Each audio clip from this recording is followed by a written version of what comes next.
Amén, amados, bendiciones. Es para mí de gran bendición poder compartir un domingo más una palabra de Dios para ustedes. Poder, llegar a sus vidas, a sus casas, a su familia a través de este mensaje poderoso que se encuentra, en la bienaventuranza. De hecho, seguimos estudiando la bienaventuranza, específicamente, la bienaventuranza que dice: bienaventurados los limpios de corazón, porque ellos verán a Dios. ¿Ya? Entonces, ¿por qué es un salmo tan significativo? ¿Por qué? Porque, primeramente este pasaje se encuentra, como bien digo, en un salmo, ¿no es cierto? Que es en el Salmo 24, pero si tratamos de entender mejor este contexto, nosotros podríamos partir, de hecho, desde el Salmo 22 a estudiar, esta situación. Porque en el Salmo 22 comienza hablando de un salmo muy conocidísimo que se llama el Salmo de la Cruz, ¿ya? O yo también le digo el Salmo de la Pasión. ¿Por qué? Porque comienza desde el inicio, donde Jesús vive los momentos más terribles de agonía de su ministerio, donde le dice a Yahweh, su Padre: quita de mí esta copa, pero que no se haga mi voluntad sino la tuya. Entonces, cuando comienza a hablar de eso, llega hasta el punto después de transcurrir toda la pasión, hasta llegar, al momento de ser crucificado. Y en ese momento Yeshua emplea el salmo y dice, ¿cómo era? Lava sabatami. Dice: Elí, Elí, lava sabatami, que significa: Dios mío, ¿por qué me has abandonado? ¿Y por qué lo emplea así?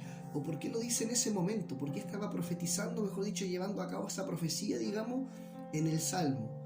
¿No es cierto? En ese momento. Porque muchos de los mismos discípulos hasta en ese momento estaban dudando de quién era el Mesías, y muchos dijeron: wow, realmente era el Hijo de Dios. Cosa que después también se ve anunciada, que muchos decían: él es el Hijo de Dios. Un soldado romano, me parece que ahí dice: verdaderamente este es el Hijo de Dios, o era el Hijo de Dios, ¿no es cierto? Entonces, e incluso tenían duda en ese momento, como también tenían duda más adelante cuando en la ascensión ante la gran comisión decía que muchos dudaban de su ministerio, ¿no es cierto? Porque él le había mostrado muchas señales durante 40 días después de su resurrección, pero dice la palabra que aún así muchos dudaban. O sea, no, algunos dudaban, quedaban algunos, pero en ese momento de la cruz era un momento de desesperación donde yo creo que muchos, si los apóstoles se fueron, si lo dejaron solo, es porque realmente muchos dudaron, de su ministerio, y entraron en pánico, en miedo. Entonces, por esa razón, este salmo es muy importante para llevar a cabo lo que viene a continuación. Después de eso, chicos, viene el Salmo 23. Y el Salmo 23 es un salmo precioso que muchos lo conocen, pero ¿quieren que le diga algo? Lo tengo que decir. ¿Cuánto que es revelación? ¿Por qué? Porque este salmo que viene a continuación es figura del reino eterno. Porque si uno lo lee detenidamente, por ejemplo, diciendo que Jehová es mi pastor, o sea, es mi pastor, nada me faltará. Y dice que Él restaurará mi alma. ¿Cuánto? En el futuro. Aunque ande en valle de sombra y de muerte, yo sé que no temeré mal alguno, porque Él y su callado me infundirán y me llevarán y me darán aliento. Él preparó una mesa ante mí delante de mis angustiadores. Es el proceso donde ya estoy descansando en su eternidad, y dice que mi copa está rebosando, y dice que ciertamente el bien, o sea, la gracia del Señor y su misericordia me acompañarán todos los días de mi vida. O sea, quiere decir que desde que estoy acá es un proceso del tiempo terrenal hasta la eternidad, donde yo estaré eternamente con Él, ¿me entiendes? O sea, el Salmo 23 hace una ilusión hacia el reino eterno, hacia la eternidad con Dios. Entonces, porque dice que Él te hará descansar en su morada. Algo muy similar a lo que dice Juan 14. Chicos, lo invito a leer Juan 14, es precioso. Dice que yo prepararé moradas para ustedes, para que habiten conmigo. Y después Juan 17 dice: porque los que están conmigo quiero que habiten donde yo iré. Quiero que vayan donde yo voy. Y me iré para después traerlos conmigo nuevamente, el 14, y así. O sea, Jesús de alguna forma siempre su anhelo fue traernos de regreso a casa. No es invitando, o sea, no es como una invitación, repentina, sino que se ve la ilusión de que realmente no está volviendo, no hace volver a casa, que realmente no está haciendo volver a casa, donde pertenecemos. Ya, entonces, siguiendo con la lectura, entendemos que el Salmo 22 es el Salmo de la Pasión, y el otro es el Salmo de la exaltación después de la Pasión, o sea, la eternidad. Y después viene el Salmo 24, ¿no es cierto? Que es el Salmo de la bienaventuranza que acabo de leer yo en un comienzo, y es el Salmo de los limpios de corazón. Y dice así, vamos a desmenuzarlo en base a los 4 primeros pasajes bíblicos y vamos a entender muchas cosas maravillosas. Y dice, de Jehová, de Yahweh, es la tierra y su plenitud, el mundo y los que en él habitan. De nuevo, de Jehová, de Yahweh, es la tierra y su plenitud, el mundo y los que en él habitan. Entonces, entendamos un principio. Todo el mundo tiene una pertenencia hacia Dios. Todo el mundo tiene una figura de Dios.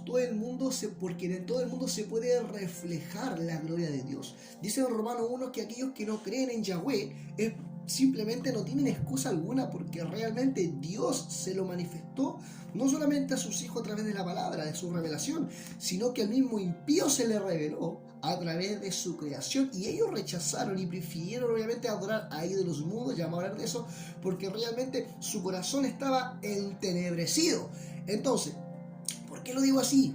Lo digo así única y exclusivamente porque todo el mundo tiene una pertenencia hacia Yahweh, hacia Dios. Todo el mundo le pertenece y tiene una esencia. Si le pertenece es porque Dios depositó algo. De hecho, quiero que entendamos que cuando Dios dice, en el principio creó el cielo y la tierra, y habla acerca del jardín del Edén, Él dice, plantó un huerto. Lo que yo me imagino es que algo del cielo lo trasladó acá a la tierra. En ese momento dice que Él lo plantó, no dice que lo creó, dice Él plantó. Cuando uno planta una plantita, viene de afuera, por supuesto, lo trae de galera y lo planta, ¿no es cierto? Algo que era de uno o que lo trajo quizás de su casa, donde pertenecía a una plantita o a un jardín, ¿no es cierto? Y lo plantó, era algo que le pertenecía a Dios en la eternidad. ¡Wow! Entonces, claramente, eso nos da a entender que gracias a ello todo el mundo tiene una pertenencia a Dios. Todo el mundo, dice la palabra por ahí otro salmo, que clama el mundo, y dice en Romanos que espera la manifestación, ¿no es cierto? Dice que la tierra gime. Y por eso, amados, cuando muchas veces estamos en contra de las leyes de Dios y aprobamos leyes que son antibíblicas, claramente que la tierra gime. Y acá me voy a meter quizás en discusión, pero es la verdad. Por eso es que Dios permite, según lo que Él creó. No es que Dios un día va a decir terremotos, no, sino que la misma tierra no está capacitada para recibir todo eso. La tierra es preciosa, claramente se contaminó, pero la tierra fue establecida por Dios y le pertenece a Dios.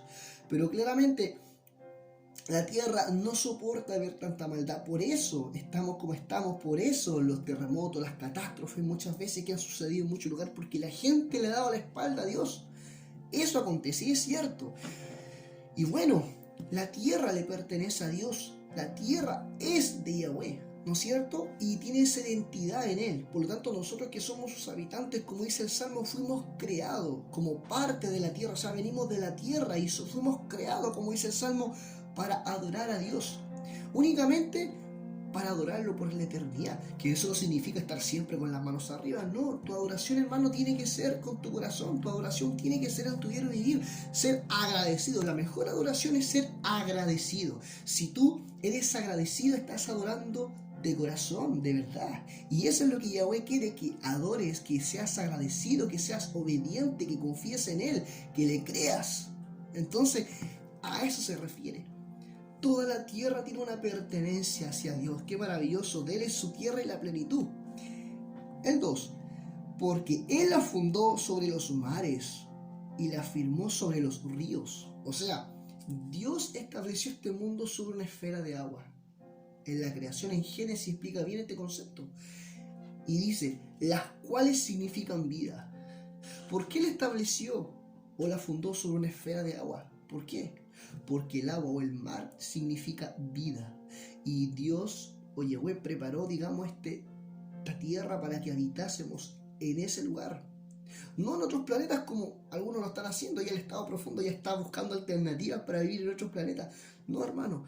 Acá Dios va a derramar su juicio, acá Dios va a derramar su gloria, acá Dios, el Señor, nos va a venir a buscar en la tierra. Entonces el ser humano fue creado o diseñado por Dios, por Yahweh, para vivir en la tierra, llena de esfera de agua. Y agua significa vida. ¡Wow! La vida, que de alguna forma nosotros necesitamos tomar agua. Y muchas veces es hermoso porque Yeshua muchas veces se ilustra como el agua. Yo soy el agua de vida. El que beba de mí nunca más tendrá sed. Y en su interior brotarán ríos de agua viva. Maravilloso. Y la tierra en él. Si damos la ilusión de que él es el agua viva, entonces la tierra fue fundada en él. Dice, porque él, o sea, en Cristo fundó la tierra sobre él, sobre los mares, sobre el agua, ¿no es cierto? Y la firmó sobre los ríos. Qué maravilloso. El río, el estanque de Siloé, ¿no es cierto? También podemos hacer una ilusión ahí. El estanque de Siloé. ¿Y quién era el estanque de Siloé? Es Cristo, ¿no es cierto? Que sanaba a las naciones. Maravilloso. Y los mismos ríos que salían del Edén, que eran la misma presencia de Yahweh. Maravilloso. Entonces, si vamos leyendo, dice, el limpio de manos y el puro de corazón, dice, pero más arriba, perdón, dice, ¿quién subirá al monte de Yahweh? ¿Y quién estará en su lugar santo? Primeramente, cuando dice, ¿quién subirá al monte de Yahweh? Significa, ¿quién merece conocer a Yahweh y su ley? ¿Por qué? Porque dice, ¿quién subirá al monte de Yahweh? Hay que entender de que, ¿quién subió al monte y para qué? Moisés, ¿no es cierto? Subió al monte para buscar las tablas de la ley. Y hace unas parashas anteriores dijimos que la ley fue el Dios, ahí se acuerdan, manifestado. Y como es un Dios manifestado, entonces acá dice, ¿quién subirá al monte de Yahweh? O sea, ¿quién podrá subir y conocer su ley? O sea, ¿estamos capacitados nosotros para conocer, o estamos listos o preparados para conocer su ley? Si dice, ¿quién merece conocer a Yahweh y a su ley? Nadie.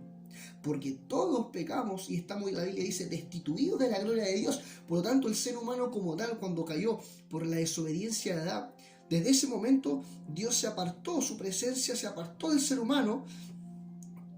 Y David, inspirado en ese relato, dice, ¿quién subirá al monte de Jehová? ¿Quién? ¿Quién subirá al monte? Nadie de por sí, nadie tiene, digamos, el derecho de subir, mas Él reveló y manifestó su ley. ¡Wow!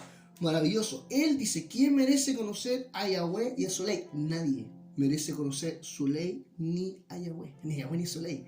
Nadie. Entonces, lo está diciendo y lo está empleando en esta manera. Y dice, ¿y quién estará en su lugar santo? ¿Sabe lo que significa? Es quién merece, en pocas palabras, dirigirle la palabra. ¿Por qué? Cuando dice, ¿quién estará en su lugar santo? Es lo mismo que decir, ¿quién merece dirigirle la palabra? Primeramente no merecíamos saber su ley, no merecíamos conocer sus mandamientos, y peor aún, no merecíamos ni siquiera dirigirle la palabra, ni que Él dirigiera la palabra hacia nosotros, ¿no es cierto? Creando ese universo. Él decidió voluntariamente dirigirnos la palabra a nosotros y revelar y manifestarnos su ley. Y conocer, digamos, lo que le agrada, lo que no le agrada, conocer realmente cuáles son los misterios y la dirección de Yahweh para nuestra vida. Entonces, ese es el significado. Volvemos a decirlo. ¿Quién merece conocer a Yahweh y a su ley? Nadie. Y después, ¿quién merece dirigirle la palabra? O mejor aún, ¿quién merece ser escuchado por Yahweh? O que Él nos dirija la palabra a nosotros. ¿Quién? Nadie. Pero sin embargo, inspirado el rey David diciendo lo siguiente. Él sabía que solamente el limpio de manos y el puro de corazón, él que no ha elevado su alma a la vanidad, ni ha jurado con engaño. Entonces, primero que todo dice el limpio de manos. ¿Por qué dice limpio de manos? Porque los antepasados, el pueblo de Israel, los antepasados derramaron sangre de sus propios hermanos. Si bien es cierto, ellos tenían que destruir todas las ciudades vecinas que estaban ocupando, digamos, el territorio de Israel, ¿no es cierto? Sin embargo, ellos, entre ellos, cuando estaba ahí el becerro de oro, ellos adoraron una fiesta, una tremenda, un revoltijo pero terrible, ¿no es cierto? ¿Se acuerdan cuando que la escoba allá abajo? Cuando empezaron a adorar este becerro, entre ellos después se mataron, se golpearon, se acuchillaron, o sea, realmente se estaban matando entre ellos en un lugar que era un lugar geográfico, por así decir, que era establecido por Dios, pero era establecido, digamos, un lugar que era para él el lugar de adoración porque estaba cerca del monte. Sin embargo, ellos rindieron adoración a un dios pagano. Sin embargo, en ese lugar tenían que rendir adoración a Yahweh. Pero sin embargo, ahí le fueron infiel a él, adorando a otros dioses, a Moloch. Entonces, entendemos que él emplea esta situación diciendo, el limpio de manos, el que no ha derramado, digamos, sangre de sus propios hermanos, a causa, ojo, de la infidelidad de Dios, y el puro de corazón, o sea, el que no se ha levantado contra Yahweh en infidelidad, y ni siquiera ha levantado su alma a la vanidad, que fue lo que aconteció con el pueblo, ni ha jurado con engaño. ¿No es cierto? Entonces eso sucedió con los antepasados israelitas. Ellos, en el lugar donde debía ser el lugar de adoración, ¿qué aconteció? Ellos pelearon entre ellos y adoraron a dioses paganos. Mejor dicho, cuando adoraron a este demonio que estaba ahí, ¿no es cierto? A continuación de eso, ¿qué es lo que hizo el demonio con ellos? Un espectáculo, los avergonzó e hizo que se mataran unos a otros. Fue terrible lo que aconteció en ese lugar. Entonces, ahora, ¿por qué nombro este lugar como algo significativo? El lugar, digamos, donde David está empleando este salmo. ¿Por qué? Porque realmente ahí acontece algo maravilloso. Porque si uno sigue leyendo más adelante, ocurre lo siguiente. Dice, él recibirá la bendición, el limpio de manos, el que se arrepiente, ¿no es cierto? Él recibirá la bendición de Yahweh y la justicia de Dios de su salvación. Tal es la generación de los que te buscan. La generación, ahí vamos a llegar a eso, de los que te buscan tu rostro, oh Jacob, oh Israel. Alzad, oh puertas, vuestras cabezas, alzaos vuestras puertas eternas, y entrará el Rey de Gloria. ¿Quién es el Rey de Gloria? Jehová Yahweh, el fuerte y valiente, Yahweh, poderoso en batalla. Alzad, oh puertas, vuestras cabezas, y alzaos vosotros puertas eternas, porque entrará el Rey de Gloria. Y él dice, ¿quién es el Rey de Gloria?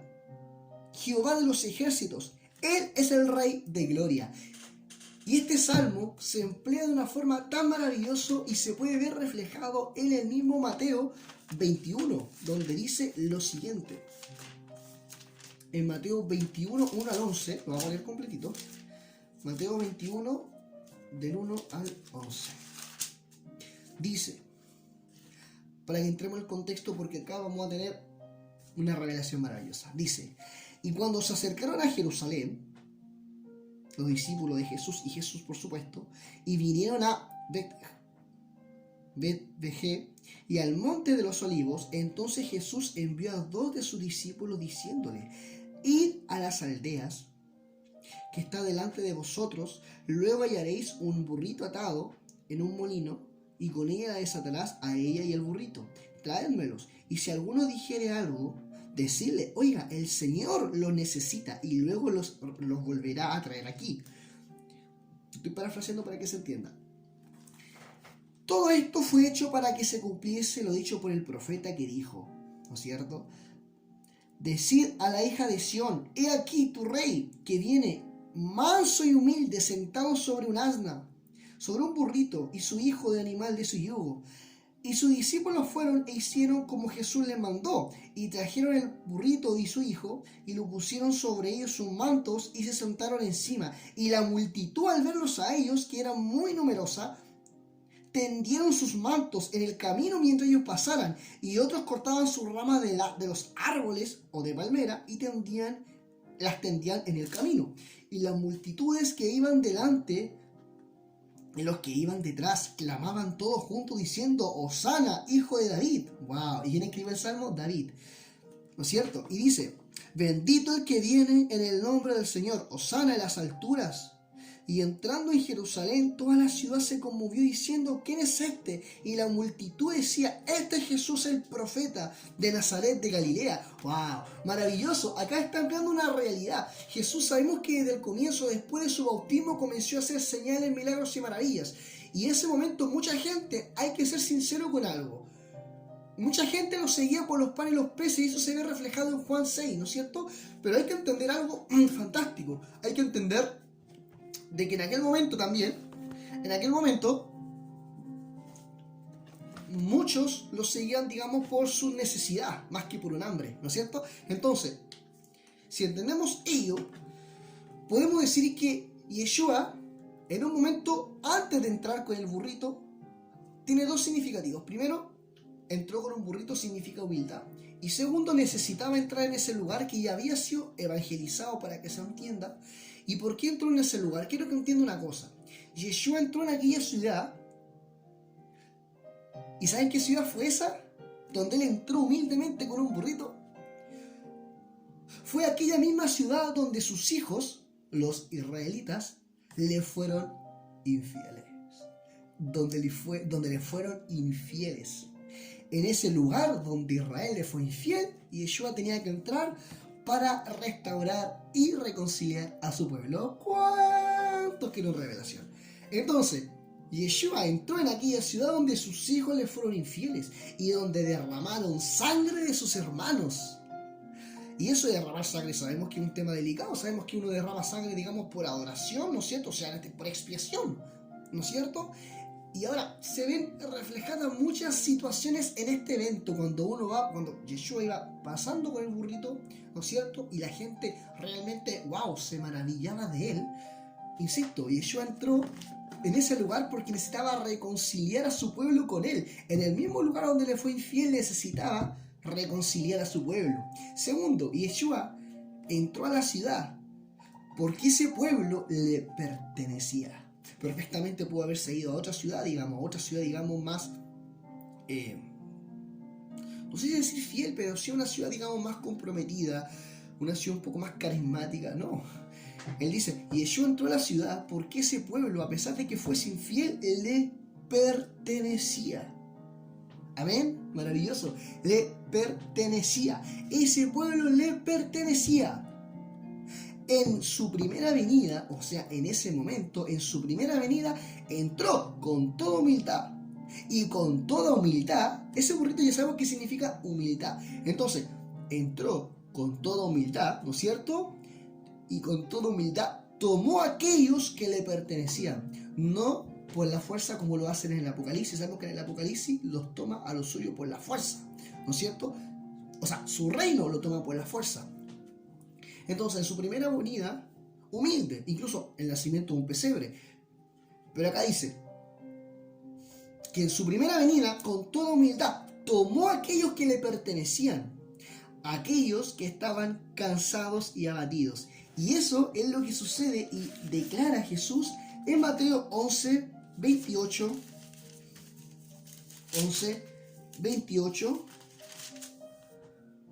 al 30. Venid a mí, todos los que estén trabajados y cargados, que yo os haré descansar. Llevad mi yugo sobre vosotros y aprended de mí, que soy manso y humilde de corazón, y hallaréis descanso para vuestras almas, porque mi yugo es fácil y ligera mi carga. Wow, muy conocido. Pero eso, entró con humildad por aquellos que le pertenecían, aquellos que estaban cansados y abatidos. ¿Y por qué? porque sabemos que en ese tiempo el sacerdocio se había corrompido por Anás y Caifás, que habían de alguna forma habían hecho una situación trucha con el rey Herodes, y ellos los convocó en base a un negocio redondo entre ambos que al final fue una corrupción. Pero sin embargo, ellos estaban en el sacerdocio, estaban en el liderazgo del templo. Entonces, ellos obviamente derramaban cargas que eran innecesarias, que eran leyes humanas, 600 mandamientos humanos, imagínense. Entonces, volviendo al tema, entendamos desde que Yeshua entró a la ciudad, comenzó a caminar en ascenso hacia el Padre, no antes. Porque en ese momento Yeshua ya había realizado su ministerio completo. Después debía dirigirse a la ciudad para reconciliar a su pueblo y después celebrar, digamos, el Shabbat, digamos, el Pesach, con sus apóstoles, orar al Padre y después irse a efectuar el Salmo 22, que ya lo conversamos en la Pasión. Entonces, ¿qué sucedía, chicos? ¿Qué sucede? Sucede que en ese momento Yeshua termina su ministerio. Ya obviamente cuando en Juan 17 se lo presenta al Padre, pero como él lo había terminado, cuando él empezó el ministerio desde el comienzo, desde el bautismo, hay una situación que se llama cristología descendente, que es donde él va descendiendo en su humanidad.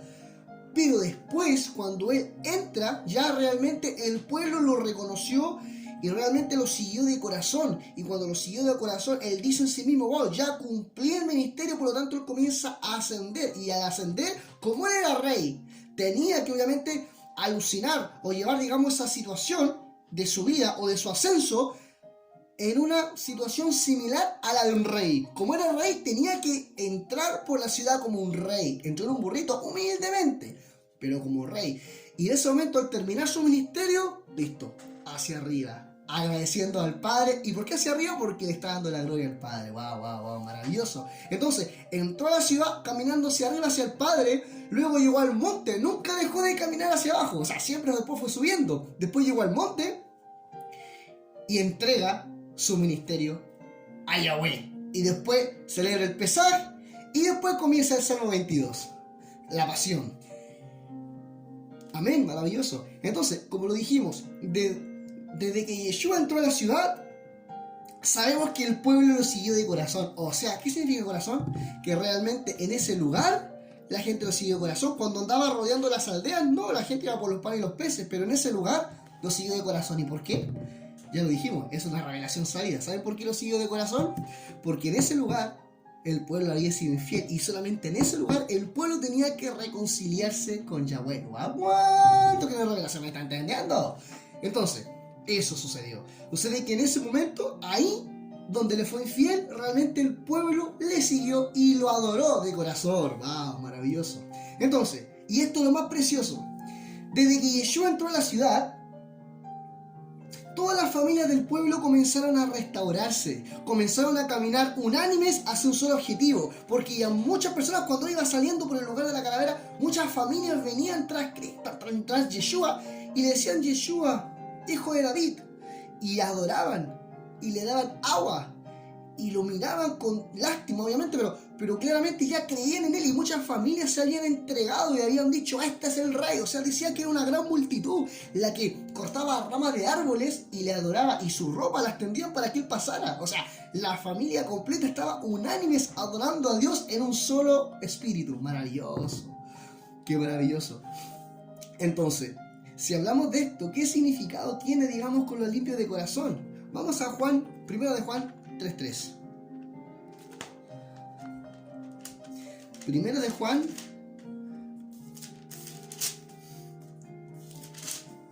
3.3. Y cualquiera que tiene esta esperanza en él, en Yeshua, se purifica a sí mismo, así como él es puro.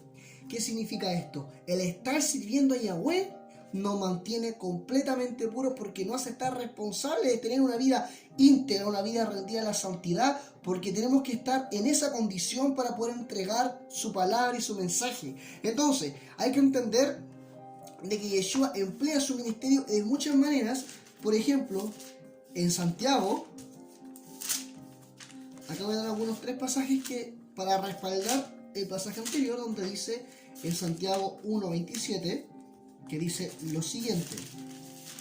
En 1.27 dice: la religión pura, o sea, cuando habla de religión, está mal traducida, se refiere al ministerio puro y sin mácula, o sea, sin mancha delante de Dios o Yahweh, es el siguiente. Atención, siempre lo digo, amados: visitar a los huérfanos, ir a las viudas en sus tribulaciones y guardarse sin mancha del mundo. O sea, apartarse del mundo, pero a la vez sirviendo y apartarse del mundo. Para servir necesitamos apartarnos, cambiar y renovar nuestra mente e ir a la comisión, que es visitar a los huérfanos, aquellos que tienen necesidad, a las viudas y a los desamparados. ¡Qué maravilloso! Y esto mismo se respalda con el verdadero ayuno, chicos, que está en Isaías, ¿no es cierto? En Isaías 58. Y en Isaías 58, del 6 al 8, dice lo siguiente.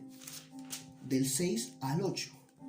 ¿No es más bien el ayuno que yo escogí, desatar las ligaduras de la impiedad, quitar las pesadas cargas y dejar ir libre a los quebrantados, y que rompáis todo yugo de ellos? Y dice: no es que compartan tu pan con el hambriento. Ese es el verdadero ayuno. Y con los pobres, y los metas en tu casa, y cuando viniere desnudo los cubras, y no te contendrás de tu propia carne. Entonces nacerá la luz sobre ti como el alba, y la sanidad se dejará ver pronto, e irá tu justicia delante de ti, y la gloria de Yahweh será tu retaguardia. O sea, estará contigo cuando tú realmente te deshagas de lo que tienes y ayudes al necesitado. Hablamos en la parashá del domingo pasado que sucedía lo mismo, sucedía que uno era entregar lo que uno tenía, ir a los que realmente tenían necesidad, o sea, a los que no estaban invitados, pero sí tenían necesidad e iban a aceptar el compromiso con Dios, e iban a ser agradecidos con Yahweh. Entonces, qué maravilloso. Y me gusta mucho cómo lo emplea este pasaje el apóstol Juan, que es exactamente lo mismo, habla de lo mismo, chicos. En el 15, del 1 al 3, dice: yo soy la vid verdadera, y mi padre es el labrador. Todo pámpano que en mí no lleva fruto es quitado, o sea, descalificado, dice en otro pasaje. ¿Ya? Y todo aquel que lleva fruto lo limpia para que lleve más fruto. O sea, el que lleva fruto de la palabra, ¿ya?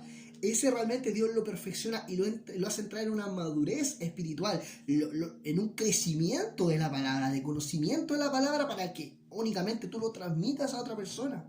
Y dice, o al que tiene necesidad: ya vosotros estáis limpios. ¡Wow! O sea, somos limpios de corazón. En un tiempo estuvimos sucios. Ahora, vosotros estáis limpios por la palabra que os he hablado. O sea, la palabra te limpia, la palabra te purifica, la palabra, Cristo te hace limpio. Únicamente leyendo la palabra te haces limpios y entiendes los conocimientos de Dios. Pero quiero terminar como Cristo termina esta historia, con juicio. Y es cierto, uno no le gusta hablar del juicio, pero amados, es la realidad. Pero también es una palabra de ánimo para los justos. Y está en el último pasaje de Apocalipsis 22:11 y dice lo siguiente: el que es injusto, sea injusto todavía, y el que es sucio, ensúciese todavía más. Y el que es justo, sea justo, y el que es santo o limpio, santifíquese todavía. ¿Y qué significa santifíquese? Santifíquese significa busca de la palabra de Yahweh. Purifícate de la palabra de Él. Esto te hace limpio, esto te hace completamente puro y realmente te hace entrar, digamos, en una dimensión fantástica. Realmente tú entiendes que no solamente tienes que leer los pasajes donde dice soy limpio, soy puro, sino que realmente estamos hablando de que Dios en su soberanía siempre su intención va a ser limpiarte, siempre su intención va a ser restaurarte, ¿ya? ¿Y en qué lugar? En cualquier lugar. En ese momento era necesario hacer en el lugar que le fueron infieles.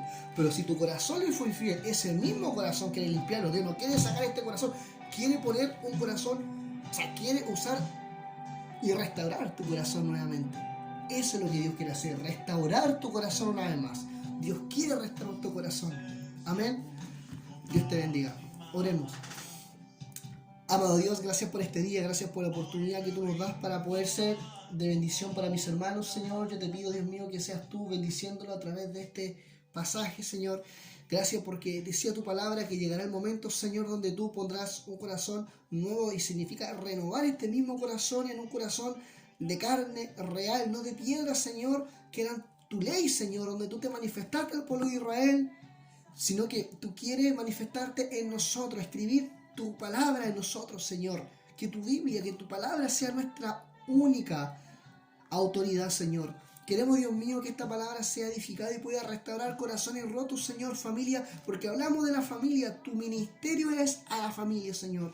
Bendice a la familia, únenos, Señor, y a nos comprometernos contigo, Señor, siempre hacia donde tú quieras llevarnos, Señor.